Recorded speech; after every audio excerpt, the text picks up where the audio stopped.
Rends-moi conforme à toi, divin modèle. Rends-moi bouillant, Seigneur, pour ton service. Et quand tu reviendras dans tes milices, tu me retrouveras. Cela dit, si on s'arrête. Le thème d'aujourd'hui, c'est les outres nouvelles, deuxième partie. Et ce chant résume bien tout le contenu des outres nouvelles. Avant de continuer, bien-aimé, il y a M. Simon qui est prié de rentrer de toute urgence. Il y a un besoin qui le sollicite. Monsieur Simon. Monsieur Simon, Élisée. Il y a un besoin très important qui le sollicite. Donc il est prié de rentrer.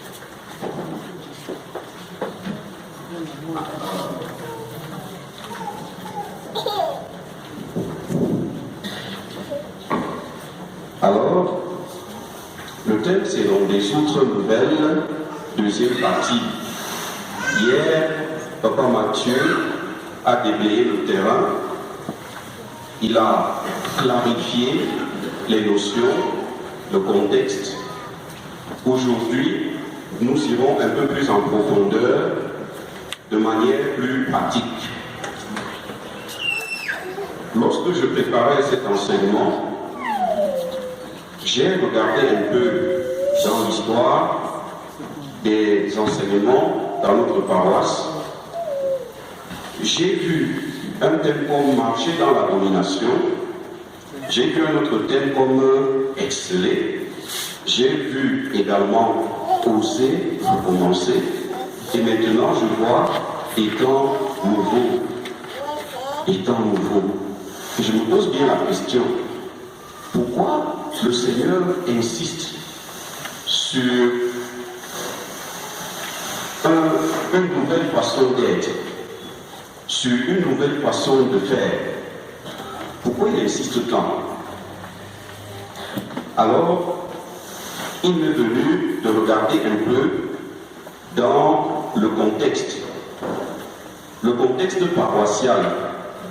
Je me suis rendu compte que le Seigneur reste très insatisfait. Il est très très insatisfait. Je vais prendre une donnée. Dans les statistiques, nous sommes environ 2700.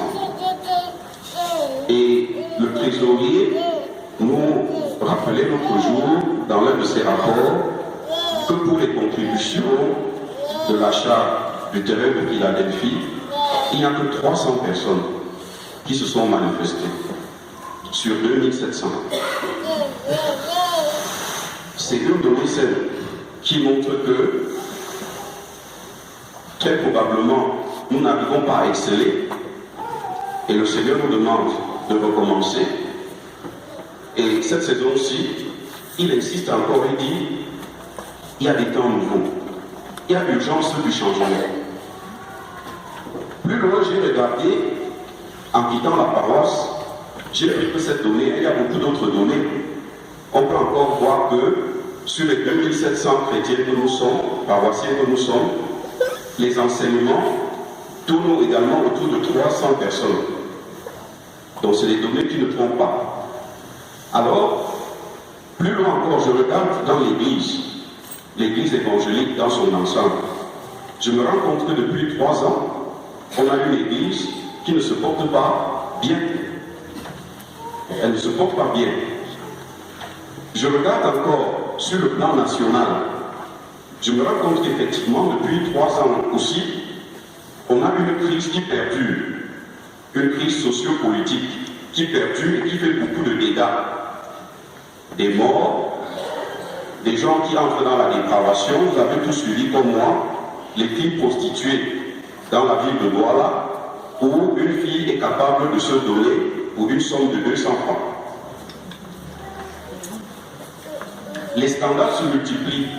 Vous vous rappelez, toujours sur le plan social, un élève qui a enlevé la vie à son enseignant. Les dans les lycées et les établissements, la consommation de la drogue passe mieux que les cours. Vous le savez. Et il y a de cela 2 semaines, un élève du lycée Guilain, qu'on croyait à l'école, s'est noyé dans une piscine à Kanko. Donc, il y a urgence. On peut aller plus loin. Sur le plan global, nous voyons les drames de l'immigration qui se multiplient. Les gens se noient en mer, d'autres meurent au désert. Il y a des grandes catastrophes. Les guerres persistent. Et des maladies émergentes, c'est-à-dire des nouvelles maladies, sont là, qu'on appelait l'autre maintenant le coronavirus. Ça ressemble à moi que une voiture. Donc, il y a urgence, bien aimé. Donc, lorsqu'on regarde tout cela sans entrer en profondeur, et pour revenir à ces maladies, c'est des maladies toujours compliquées. Des maladies qui arrivent comme ça, nul ne sait d'où elles viennent, et on peine à trouver le traitement. D'ailleurs, nous savons tous que jusqu'aujourd'hui, il y a le sida qui n'a pas de traitement. Après plusieurs décennies, il n'y a pas de traitement. Donc, lorsqu'on regarde ce contexte global, on se rend compte que le monde a besoin de changement. Ne parlons même pas de nos familles. Hier soir encore, l'un de mes voisins a odieusement bastonné son épouse. J'ai des photos avec moi, et si vous voulez après, je peux vous montrer quelques-unes de ces photos. Et quand je l'ai appelé pour lui dire, mais il y a un cadavre dans ta maison, il dit, je sais, je l'ai fait. Et c'est les enfants qui sont venus frapper chez moi pour dire, maman, écoutez, allez coucher au champ, et elle sait. Donc, la situation est grave. Elle est plus grave qu'on ne peut l'imaginer. Le monde a besoin de changement.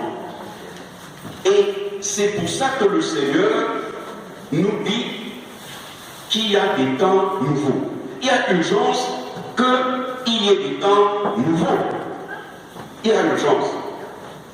Cependant, Dieu veut susciter en nous des hommes et des femmes de changement. Et pour ce faire, il faut que nous soyons d'abord transformés. Et c'est pour cela qu'il parle des outres nouvelles. Il faut que nous soyons transformés. Si nous ne sommes pas transformés, nous ne pouvons pas changer le monde. Et la situation va donc aller de mal en pire. Bien aimé, ce micro ne fonctionne pas bien. Je vais le changer. Alors, comme je venais de le dire, il y a urgence. Mais le grand, c'est encore que nous, sur qui le Seigneur compte, nous restons dans une insouciance grave. Une insouciance grave.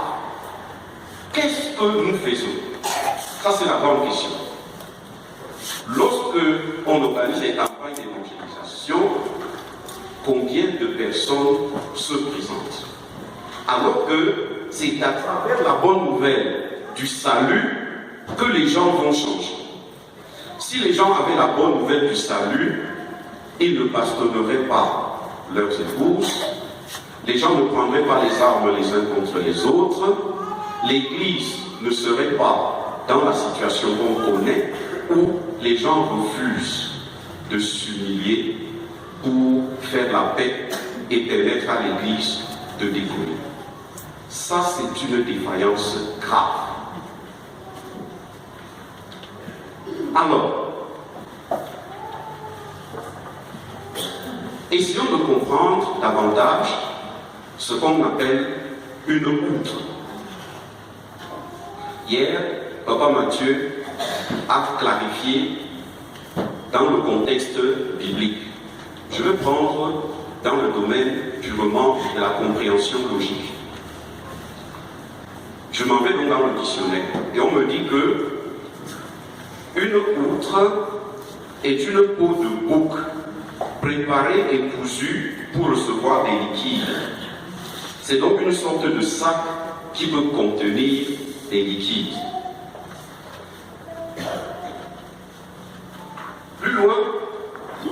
En tant que préposition, outre signifie en plus de. Comme adverbe, ce mot signifie au-delà. Je me suis arrêté et j'ai trouvé qu'il y a déjà des enseignements là-dedans. Je vais commencer par l'adverbe au-delà. Et j'ai compris que Dieu a besoin que nous puissions aller au-delà. Bien-aimés, ne restons pas inertes. Ne nous contentons pas de nos positions. Il faut que nous puissions aller au-delà. En tant que préposition, qui signifie en plus de, Dieu n'est pas satisfait de ce que nous sommes maintenant. Dieu n'est pas satisfait de ce que nous faisons maintenant. Il faut que nous puissions en faire plus. C'est pour ça qu'il y a des temps nouveaux. Et c'est pour ça qu'il veut que nous soyons des outres nouvelles. Je remonte maintenant pour voir ce sac. Et je me suis arrêté sur une plante qui s'appelle utriculaire. Et je me suis rappelé qu'il y a un verset biblique qui dit « Instruisez-vous d'une comparaison tirée du figuier. » Et je me suis dit, mais pourquoi cette plante ne nous instruirait pas davantage pour que nous puissions comprendre ce que le Seigneur attend de nous en tant qu'outre. Cette plante, qui s'appelle utriculaire, porte des petites vessies qui sont habituellement submergées. C'est une plante aquatique. Donc, ces vessies, cette plante sort de l'eau. Mais la vessie, les vessies là, restent sous l'eau. Mais il se passe quelque chose. Au temps de la floraison, ces petites poches se remplissent d'air et remontent à la surface pour soutenir les fleurs. Et je me suis dit, ah tiens, tout ce que le Seigneur a créé, il a créé avec beaucoup de sagesse. Et cela peut nous instruire. Et je me suis dit, je m'arrête un peu là. Et je me suis dit, mais est-ce que nous autres, là le Seigneur ne nous appelle pas, nous qui sommes habituellement en dessous de nos standards, est-ce qu'il ne nous appelle pas à nous remplir de quelque chose? L'air ici c'est quoi? Oui, c'est son esprit. Il faut que nous soyons remplis de son esprit. Et à ce moment-là, au temps de la floraison, nous savons que les fleurs annoncent la récolte. C'est pour ça qu'il y a un proverbe qui dit quoi? Qui dit quoi? Que les fruits ont tenu la promesse des fleurs. Nous sommes appelés à travailler. Nous sommes appelés à travailler. Si nous ne travaillons pas, il n'y aura pas les temps nouveaux. Et s'il n'y a pas les temps nouveaux, la situation va se dégrader davantage. Je reviens maintenant, toujours dans la définition, à la peau. La peau. Et je me suis rendu compte que c'est très significatif. La peau. Quand Adam et Ève ont commis leur forfait, leur solution c'était, lorsqu'ils se sont rendus compte de leur nudité, de prendre les feuilles de figuier. Mais qu'est-ce que Dieu lui a fait? Il leur a confectionné des vêtements en peau. Ça, c'est la première donnée. Deuxième donnée. Lorsque, dans Lévitique et dans Nombre, il faut offrir les sacrifices d'expiation. Qu'est-ce qui se passe? Il faut tuer un bouc ou une chèvre. D'accord? Et lorsqu'on tuait ce bouc, qu'est-ce qu'on faisait? On enlevait la peau. Et pour terminer, troisième indice, quand Jésus-Christ a été arrêté et a été baladé pour le jugement, qu'est-ce qu'on a fait de sa peau?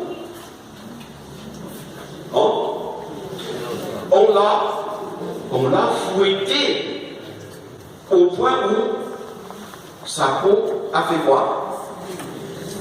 Elle saignait abondamment. La peau dont il est question ici, c'est la peau de Jésus-Christ. C'est avec cette peau qu'il veut te refaire. Autrement dit, la peau dont il est question ici, avec laquelle on fabrique les outres, c'est la peau que Jésus-Christ a laissée à la croix. C'est d'elle qu'il s'agit. Parce qu'en remontant, que ce soit dans Genèse, que ce soit dans Lévitique, toutes ces images étaient la préfiguration de l'arrivée de Jésus-Christ. Dans la Genèse, la peau a servi à couvrir la nudité, la honte du péché. Dans Lévitique et dans Nombre, il était question du sacrifice d'expiation. En réalité, il s'agissait de déposer les péchés du peuple sur ce groupe et le sacrifier afin que par son sang qui coule, les péchés du peuple soient lavés. Mais Jésus-Christ a été le sacrifice parfait. Autrement dit, si tu n'entres pas dans la peau de Jésus-Christ, tu ne peux pas devenir une outre nouvelle. Tu ne peux pas. Il faut donc entrer dans la peau de Jésus-Christ. Il faut être façonné de la peau de Jésus-Christ. En d'autres termes, il faut avoir le caractère de Christ. À défaut, tu n'es pas une outre nouvelle et tu n'es pas qualifié pour le travail de Dieu. Et tu as chanté tout à l'heure quoi? Et quand tu reviendras dans tes milices, tu me retrouveras. Et tu as chanté encore tout à l'heure, rends-moi conforme à toi, divin modèle. J'espère que tu n'as pas menti. Alors, bien aimé, Jésus est donc l'accomplissement parfait de ta personne. Il est celui qui te conduit dans les temps nouveaux. Il y a aussi un élément qui est très important. Si nous revenons au comportement de la plante dont nous avons parlé tout à l'heure, c'est l'eau. C'est l'eau. Habituellement, on dit que l'eau, c'est la vie. C'est l'eau. Et en parcourant un peu la Bible, je me suis rendu compte que l'eau a très souvent joué un rôle capital dans la nouveauté. Et nous allons voir tout à l'heure de quelle eau il s'agit. Les eaux du déluge ont fait quoi? Les eaux du déluge ont rasé une génération pécheresse afin que soit suscitée une nouvelle génération. Les temps nouveaux. Par les eaux de la mer, qu'est-ce que Dieu a fait? Dieu a permis à son peuple d'échapper à Pharaon.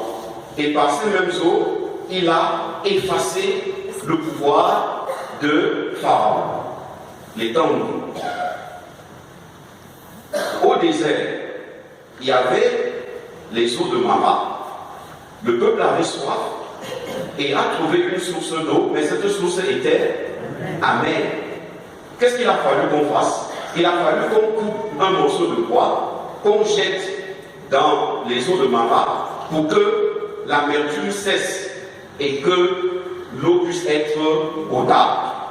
Vous voyez, il est très important de comprendre cela. Ailleurs, nous pouvons comprendre dans Jérémie 2, verset 2, verset 13 et suivant, que l'eau dont il est question, c'est l'Éternel lui-même. Donc, si tu n'es pas en intimité avec Dieu, il ne peut pas avoir nouveauté. Il ne peut pas avoir nouveauté. Ce ne sera pas possible. Et pour accéder à l'intimité avec Dieu, si nous allons dans Matthieu 3, les versets 13 et 17, nous allons voir qu'il s'agit des eaux du baptême,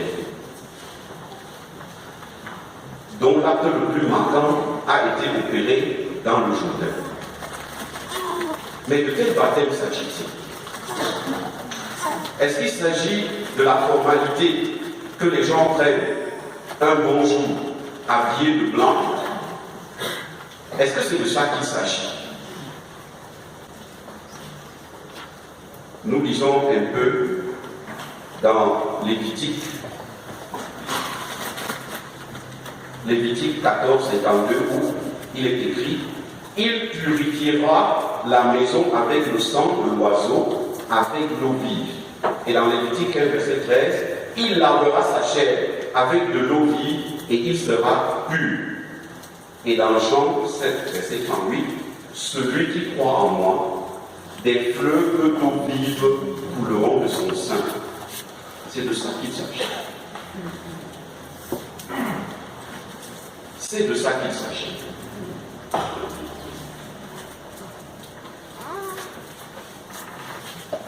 Nous allons un peu nous arrêter là-bas pour maintenant examiner, bien aimé, de manière claire dans la parole de Dieu, quel est l'état actuel de ton outre.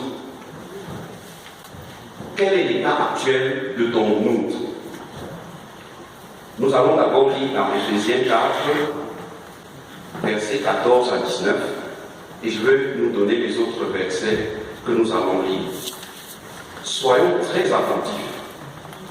Et je vous rappelle qu'à la fin de cet enseignement, nous aurons un devoir et un exercice. Je vais distribuer les devoirs et vous allez le traiter. Soyons très attentifs. Commençons par Éphésiens 4, versets 14 à 19. Je vais le lire ici parce que j'ai un peu découpé. Quel est l'état de ton outre? En d'autres termes, quel est ton état? Quel est ton état?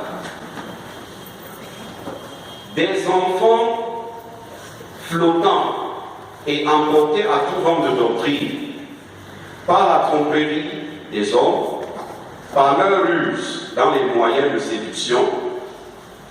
Voici la première chose. Des païens qui marchent selon la vanité de leur pensée. Ils ont l'intelligence obscurcie. Ils sont étrangers à la vie de Dieu, à cause de l'ignorance qui est en eux, à cause de l'endurcissement de leur cœur. Ayant perdu tout sentiment, ils se sont livrés à la dissolution pour commettre toutes sortes d'impuretés jointes à la cupidité. Voilà une description des outres. J'ai sollicité votre attention parce que les textes que nous allons lire sont longs. Et je vous ai dit qu'il y a un devoir.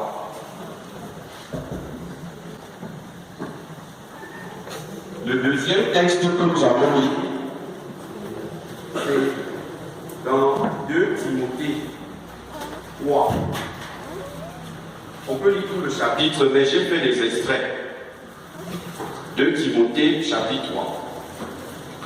Car les hommes sont égoïstes, amis de l'argent, fanfarons, hautains, blasphémateurs, rebelles à leurs parents, ingrats, irréligieux, insensibles, déloyaux, calomniateurs, intempérants, cruels, ennemis des gens de bien, traîtres, emportés, enflés d'orgueil, aimant le plaisir plus que Dieu, ayant l'apparence de la piété, mais reniant ce qui fait la force. Deuxième séquence. Ils s'introduisent dans les maisons et captive des femmes d'un esprit faible et borné, chargées de péché, agitées par les passions de toute espèce, apprenant toujours et ne pouvant jamais arriver à la connaissance de la vérité. Deuxième séquence. Troisième séquence. Corrompus d'entendement, réprouvés en ce qui concerne la foi. Il faut que chacun s'examine. Dernier passage, Romains 1, 18 à 32.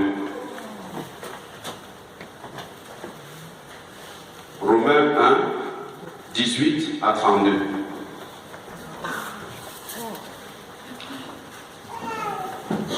C'est assez long, je vais lire rapidement pour nous, mais c'est important pour que chacun de nous puisse faire son diagnostic.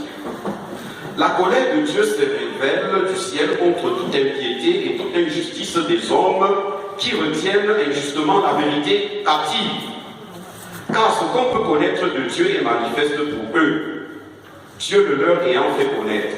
En effet, les perfections invisibles de Dieu, sa puissance éternelle et sa divinité se voient comme à l'œil depuis la création du monde, quand on les considère dans ses ouvrages. Ils sont donc inexcusables, ces gens. Puisque ayant connu Dieu, ça commence ici, ayant connu Dieu, ils ne l'ont point glorifié comme Dieu, et ne lui ont point rendu grâce, mais ils se sont égarés dans leurs pensées, et le cœur sans intelligence a été plongé dans les ténèbres. Se vantant d'être sages, ils sont devenus fous. Et ils ont changé la gloire du Dieu incorruptible en image représentant l'homme corruptible, des oiseaux, des quadrupèdes et des reptiles. C'est pourquoi Dieu les a livrés à l'impureté, selon les convoitises de leur cœur, en sorte qu'ils déshonorent eux-mêmes leur propre corps, eux qui ont changé la vérité de Dieu en mensonge, et qui ont adoré et servi la créature au lieu du Créateur, qui est béni éternellement. C'est pourquoi Dieu les a livrés à des passions infâmes, car leurs femmes ont changé l'usage naturel en celui qui est contre nature. Et de même les hommes, abandonnant l'usage naturel de la femme, se sont enflammés dans leurs désirs les uns pour les autres, commettant homme avec homme des choses infâmes, et recevant en eux-mêmes le salaire que mérite leur égarement. Comme ils ne sont pas souciés de connaître Dieu, Dieu les a livrés à leur sens réprouvé pour commettre des choses indignes, étant remplis de toute espèce d'injustice, de méchanceté, de cupidité, de malice, plein d'envie, de meurtre, de querelles, de ruse, de malignité, rapporteurs, médisants, impies, arrogants, hautains, fanfarons, ingénieux au mal, rebelles à leurs parents, dépourvus d'intelligence, de loyauté, d'affection naturelle, de miséricorde. Et bien qu'ils connaissent le jugement de Dieu, déclarant dignes de mort ceux qui commettent de telles choses, non seulement ils les font, mais il approuve ceux qui les font.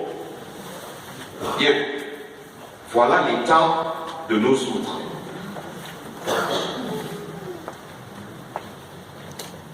Je ne fais pas de commentaire, le texte est archi clair. Nous allons maintenant évoluer. Quels sont les outres que Dieu veut? Nous allons encore lire quelques textes. Et après cela, nous allons prendre quelques exemples et je vais vous donner les devoirs. Quels sont les outres que Dieu veut? En réalité, quelles sont les outres nouvelles? Éphésiens 4, versets 20 à 32. Mais nous n'allons pas tout lire. Vous allez lire la suite à la maison. Voilà les outres neuves. Dieu dit ceci. Mais vous, ce n'est pas ainsi que vous avez appris Christ. Si du moins vous l'avez entendu, et si, conformément à la vérité qui est Jésus, c'est en lui que vous avez été instruits à vous dépouiller, eu égard à votre vie passée, du vieil homme qui se corrompt par les convoitises trompeuses, et à être renouvelé dans l'esprit de votre intelligence, et à revêtir l'homme nouveau, créé selon Dieu dans une justice et une sainteté que produit la vérité. Voilà les outres neuves. Deuxième texte, 2 Timothée 3, versets 14 à 17. Les outres neuves. Tout à l'heure dans le devoir, vous allez vous-même définir votre situation. 2 Timothée 3, versets 14 à 17. Là, il est écrit: Toi, demeure dans les choses que tu as apprises et reconnues certaines, sachant de qui tu les as apprises. Dès ton enfance, tu connais les saintes lettres qui peuvent te rendre sage à salut par la foi en Jésus-Christ.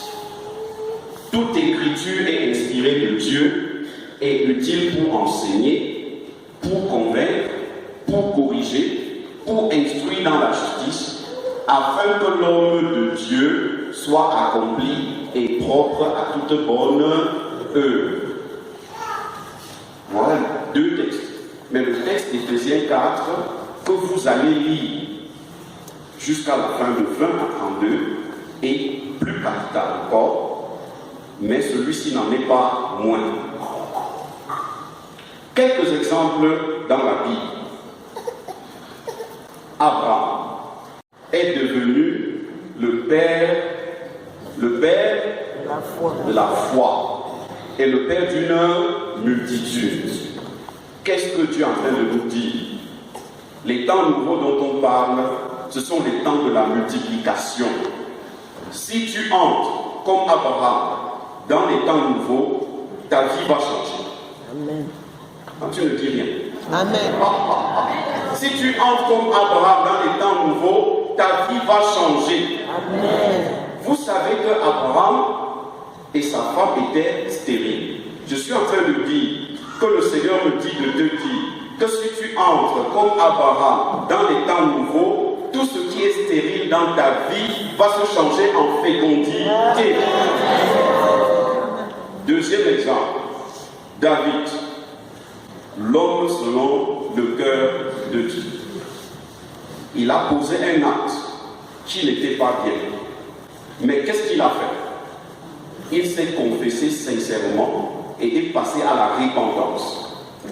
Et qu'est-ce qui s'est passé?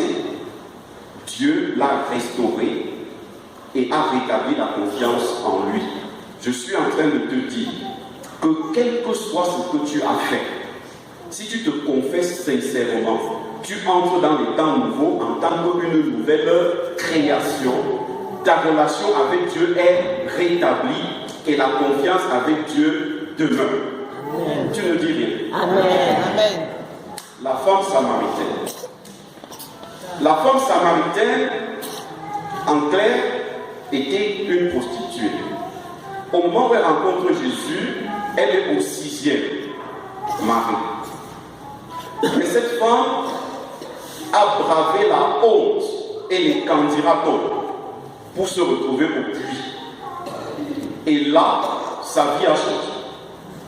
Je suis en train de te dire qu'il y a des choses dans ta vie dont tu as honte parce que les gens vont dire ceci ou cela. Si tu restes dans cet état, ta vie ne peut pas changer et tu ne peux pas entrer dans les temps nouveaux. Je suis en train de te dire qu'il est temps pour toi de braver la honte et les préjugés pour briser certaines barrières et rencontrer Jésus. Et lorsque tu vas rencontrer Jésus, ta vie va changer. Comme la vie de la Samaritaine. Toutes les solutions que tu as essayées jusqu'alors sont déjà caduques. Cette femme avait essayé 6 maris. Et Jésus lui a dit, aucun d'eux n'est ton mari. Je suis en train de te dire que toutes les solutions que tu as essayées maintenant pour résoudre ton problème, toutes ces solutions sont dépassées. Rencontre Jésus et tu auras la vraie solution. Amen. Et tous ces problèmes seront résolus. Et ce n'est pas tout. Tu vas te lever et tu vas aller témoigner Jésus. Cette femme est allée dire, venez voir un homme qui m'a dit tout de ma vie. Et les gens sont venus. et la multiplication a eu lieu. C'est aussi ça, porter les fruits qui demeurent. Si, bien aimé, tu veux entrer dans les temps nouveaux, comme cette plante qui, remplie du Saint-Esprit, est montée à la surface pour soutenir les fleurs, afin que la récolte soit abondante, il faut que tu sortes comme cette femme et que tu ailles à la rencontre de Jésus. C'est aussi ça, devenir une autre nouvelle. L'enfant prodigue. L'enfant prodigue, après avoir gaspillé la richesse de son père, qu'il a tué dans sa pensée et a réclamé l'héritage, un beau jour est arrivé. Et qu'est-ce qui s'est passé? Il a pris conscience. Et il a dit, j'irai vers mon père, je retournerai. Bien aimé, je suis en train de te dire de manière claire que si ta vie t'a éloigné de Dieu et que tu as mangé la nourriture des pauvres, non, tu n'as même pas trouvé comme lui, et que tu es dans une galère indescriptible, il est temps de rentrer. Il est temps de rentrer. Il est temps de rentrer. Et vous savez, quand il est rentré, qu'est-ce qui s'est passé?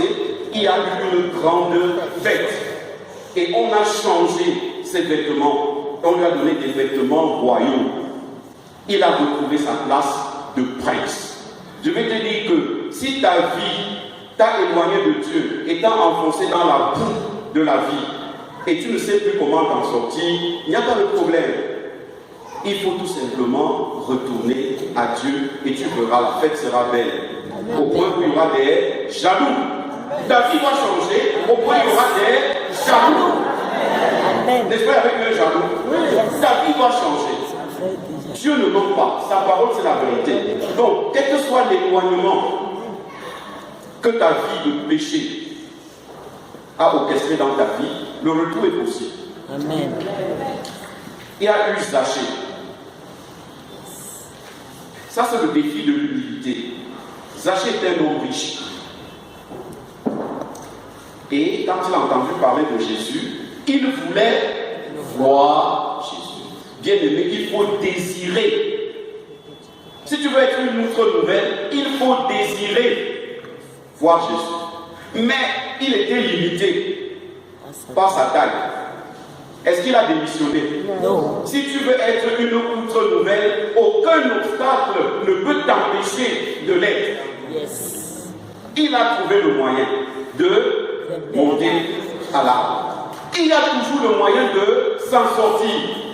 Si tu veux demeurer une outre ancienne, c'est toi qui le veux. Il y a toujours une solution. Et Jésus l'a vu et a dit, Zachée, descends, car c'est chez toi que je vais séjourner. Bien aimé, je suis en train de te dire que par ces temps nouveaux, Jésus veut séjourner chez toi. Et cela dépend de toi. Amen. Et quand Jésus a séjourné chez lui, qu'est-ce qu'il a dit? Celui-ci aussi est le fils d'Abraham. Et nous connaissons la bénédiction qui est attachée à Abraham. Toute stérilité dans ta vie est terminée. Tu deviens la multiplication qui va permettre aux autres de se multiplier. Bien-aimé, quel que soit ton poste, quelle que soit ta position, c'est par l'humilité, comme Zachée, que tu vas devenir une autre nouvelle. Et ce n'est pas tout. Zachée a restitué. C'est pas ça? C'est ça. Le défi de l'intégrité. Bien aimé, il y a des choses chez toi qui vont t'empêcher de devenir une autre nouvelle. Restitue ces choses.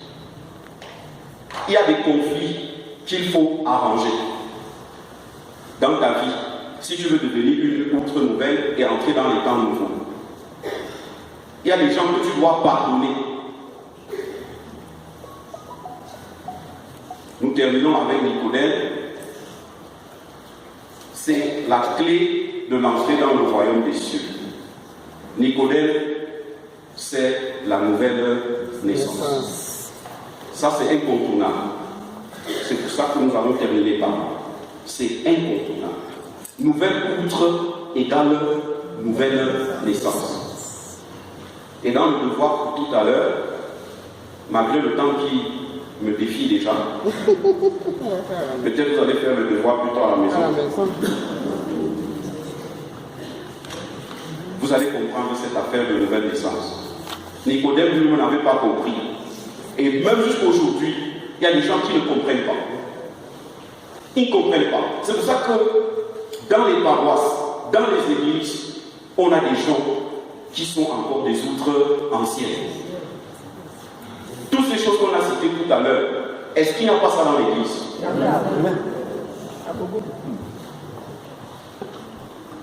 Bien aimé, ce n'est pas seulement dans les temps bibliques que Dieu a agi. La parole de Dieu dit dans Jean 5 au verset 17 que Dieu agit maintenant. Il agit aujourd'hui. J'ai un peu paraphrasé. Il y a eu un homme politique qui a fait 27 ans en prison. Mandela. Un jour, ce sont ses ennemis qui l'ont fait sortir de prison et lui ont donné le pouvoir. Je suis en train de te dire que quelque chose va se passer dans ta vie. Amen. Et que ceux qui te combattaient vont venir te libérer et te hisser là où ils t'avaient empêché d'arriver. Amen. Dieu est le même éternellement, hier et aujourd'hui. Ce qu'il a fait en ces temps-là, il le fait encore. C'était formidable. Il y a un grand bandit, un très grand bandit,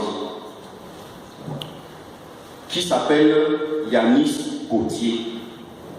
Ceux qui regardent la chaîne ELCI, Canal International, connaissent ce pasteur. Il est devenu pasteur. Son témoignage, c'est qu'il était un très grand bandit. Et il est devenu pasteur. Oui, voilà une autre nouvelle. Dieu agit encore aujourd'hui. Je vais te dire, toi qui es assis là-bas, toi qui connais quelqu'un qui est dans une situation compliquée, va lui dire que sa vie va changer. Il suffit de connaître Christ. Il suffit de rencontrer Christ. Cet enseignement ne s'adresse pas seulement à toi. Toi, devenu une outre nouvelle, tu vas devenir acteur du changement. Une outre nouvelle qui va créer d'autres outres nouvelles. C'est pour ça que dans l'exemple de tout à l'heure, les outres sortaient pour soutenir les fleurs, afin que la récolte soit abondante. Yanis Gauthier est devenu un pasteur. Cela nous rappelle qui? Saul de Tarse, qui est devenu l'apôtre le plus prolifique, je vous l'ai dit. Oui, c'est possible, bien aimé. Quelle que soit ta situation, tu connais quelqu'un qui est dans la situation, va lui porter la bonne nouvelle. Dis-lui que les temps nouveaux sont arrivés et que sa vie va changer. Il y a eu également dans l'histoire la chute du mur de Berlin. Je vais m'adresser au couple. Papa, maman, si un mur de Berlin s'est dressé entre vous, ce mur est tombé ce soir. Amen. Ne dites pas Amen pour le dire. Si vous connaissez quelqu'un dont la vie conjugale est Allemagne de l'Est et Allemagne de l'Ouest, dites-lui que le mur là est tombé ce soir par Jésus-Christ. Dans vos familles, s'il y a des conflits qui ont érigé le mur de Berlin, dites aux membres de votre famille que les temps nouveaux sont venus et que les murs peuvent tomber. Jésus l'a fait. Vous pensez que qui a détruit le mur de Berlin? Hein? Vous pensez que qui l'a fait? Dieu agit encore aujourd'hui. Nous n'allons pas parler de l'abolition de l'esclavage et de la traite négrière. Qui l'a fait? Vous qui maltraitez vos prochains, ou si vous connaissez quelqu'un qui maltraite son prochain, dites-lui que la traite négrière et l'esclavage ont été abolis. Et c'est Dieu qui l'a faire. Je me rappelle un témoignage que le pasteur Raoul Wafo racontait un jour, où il disait que une femme dont le mari avait été arraché par une dulcinée avait prié pendant 15 ans. 15 ans. Et un beau matin, dans une bonne soirée, une voiture a garé, quelqu'un a sonné, les enfants sont allés ouvrir et c'était papa. Et celui qui a ouvert la porte, c'est le dernier qui était parti, qui était né. Il avait 1 an quand le père était parti, il a ouvert la porte, il avait 16 ans. Le père ne l'a pas reconnu. Et le père a porté sa valise, est descendu et a posé la valise au salon et s'est mis à genoux devant sa femme. Ça ressemble à une autre que j'ai vécue, où le monsieur également était allé prendre plaisir à l'extérieur et arrivé là-bas, il est calé. Et de temps en temps, il venait à la maison prendre ses habits et ses choses petit à petit. Et un soir, et cette femme et sa femme est restée dans la prière, la méditation, elle a persévéré. Un soir, alors qu'il venait faire, toujours prendre ses habits, le Saint-Esprit l'a saisi. Et il s'est mis à pleurer. Et il a dit à sa femme, je ne pars plus. Et ce soir-là, ils ont eu leur dernier enfant.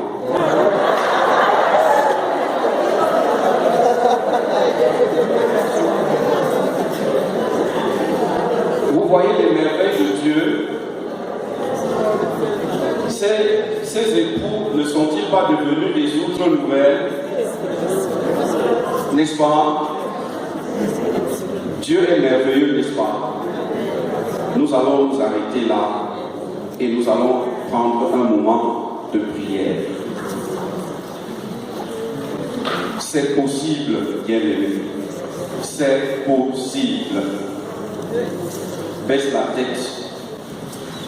Parcours ta vie. Dis au Seigneur, c'est possible. Change ma vie pour que je devienne un agent du changement. Regarde tous les aspects de ta vie qui ont fait de toi une outre ancienne et parle au Seigneur. Ce n'est pas la longueur qui compte, c'est une décision. Dis un seul mot et ta vie va changer. Prends de nouveaux engagements et ta vie va changer. Tu vas devenir une outre nouvelle. Au nom de Jésus-Christ, tu ne sortiras pas d'ici comme tu es entré. La nouveauté là va se manifester. Il faut être sincère. Il faut être profond. Ne multiplie pas les vaines paroles. Dis une phrase forte au Seigneur. Au nom de Jésus-Christ. Même ta vie de couple va changer. Dès que tu vas sortir d'ici. Ta vie de couple va connaître des temps nouveaux. Ton mari va devenir une outre nouvelle. Ta femme va devenir une outre nouvelle. Cet enfant qui t'embête va devenir une outre nouvelle. Car les temps nouveaux sont annoncés.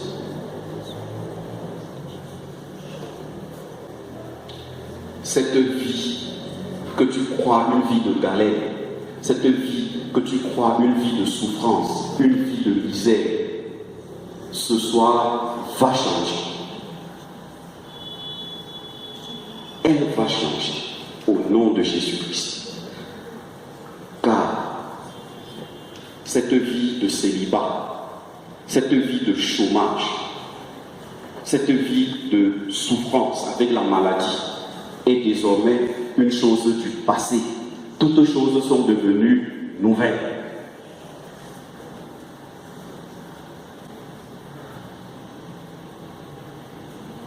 Ces problèmes professionnels, parle au Seigneur.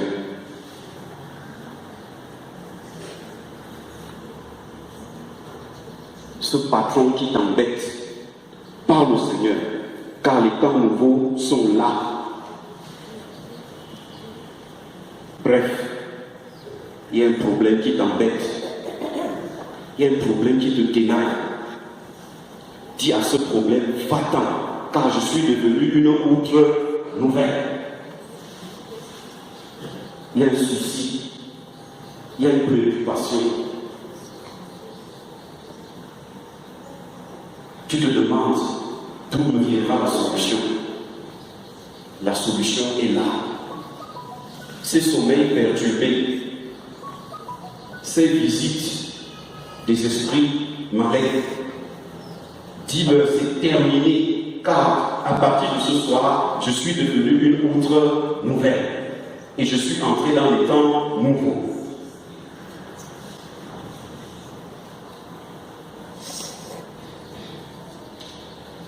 Père éternel, tu écoutes la prière de tes enfants en ce moment. Sois glorifié pour ce que tu opères dans leur vie en ce moment. Tu as dit que celui qui est en toi, ô Seigneur Jésus-Christ, est devenu une nouvelle créature. Les choses anciennes sont passées et toutes choses sont devenues nouvelles. Accomplis cela dans la vie de tes enfants, tes fils et tes filles qui te parlent en ce moment, au nom du Père, du Fils et du Saint-Esprit. Amen. Veuillons nous lever pour clôturer par la prière que le Seigneur Jésus-Christ nous a enseignée. Notre Père qui est aux cieux, que ton nom soit sanctifié, que ton règne vienne, que ta volonté soit faite sur la terre comme au ciel. Donne-nous aujourd'hui notre pain de ce jour. Pardonne-nous nos offenses, comme nous pardonnons aussi à ceux qui nous ont offensés. Et ne nous soumets pas à la tentation, mais délivre-nous du mal, car c'est à toi qu'appartient le règne, la puissance et la gloire aux siècles des siècles. Amen. Veuillons nous asseoir pour apporter notre action de grâce au Seigneur.